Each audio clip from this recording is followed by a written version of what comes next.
Hello, and welcome to our second week on the theme of women in the Bible. This topic is so significant because the role of women is often downplayed in religion, even though if you look to the biblical text, you can see that women are frequently the center of the story and even the heroes of the narrative. Such is the case with the two women we're talking about today, Hagar and Esther. The story of Hagar is a fascinating one because Hagar is exploited at almost every turn. Hagar is the concubine of Sarah, and when Abraham and Sarah can't have a child, Sarah gives her concubine Hagar to her husband Abraham. Abraham and Hagar then have a child together they name Ishmael.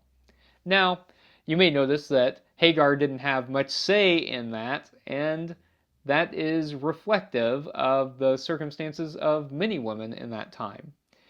Even so, Sarah didn't remain grateful to Hagar for long because, miracle of miracles, Sarah is able to have her own child that she names Isaac. Now, once that child is born, Sarah is jealous of Hagar and Ishmael, and Abraham dismisses Hagar and Ishmael from their home. The Judeo-Christian tradition traces its roots through Abraham and Sarah and their son Isaac, but the Islamic tradition traces its roots through Abraham and Hagar and their son Ishmael. In the biblical text, we don't find out too much about what happens to Hagar and Ishmael after they are dismissed, but in the Islamic tradition, what happens next is of central importance. So Hagar and Ishmael are out in the wilderness and they don't have the resources that they need to survive. Hagar doesn't give up though. She runs frantically, searching for water. And after several times of going back and forth, there is this miracle where God brings forth the spring of water so that they have drink to survive. This is a central miracle in Islam. And later, when Abraham reunites with Hagar and Ishmael, Abraham and Ishmael build the Kaaba together, this large black cube that marks the miracle that happened in the wilderness. On the Hajj, the pilgrimage, Muslims go and visit the Kaaba, remembering this miracle.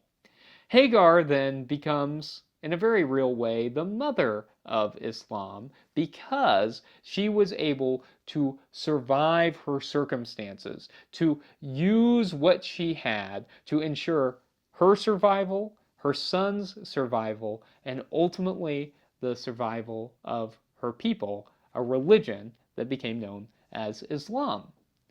In a similar way, Esther makes the best of her circumstances to ensure her survival and the survival of her people. A lot of times whenever churches talk about the story of Esther, they focus on the beauty pageant side of things, in which Esther is chosen as the most beautiful in the land. But that's not really what the story is about.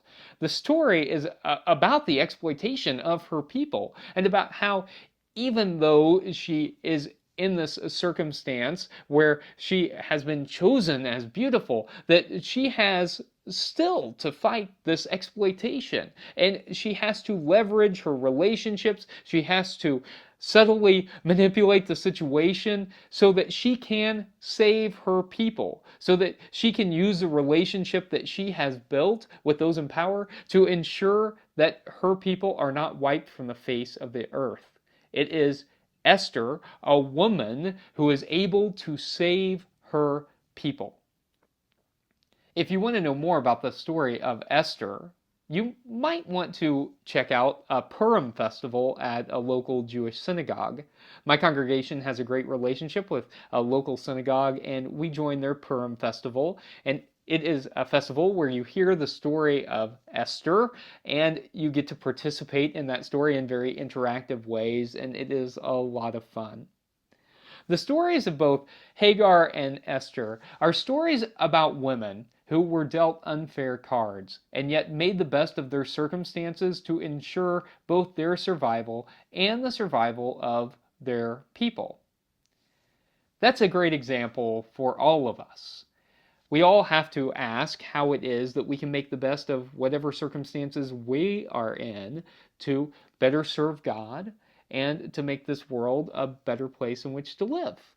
I think the stories of Hagar and Esther are great examples of how, even when things are not going great, that we can find a path through and that we can find a way to make even those bad circumstances result in something that can be a source of change for the good. May we find inspiration in the stories of Hagar and of Esther and of all these important women in the Bible.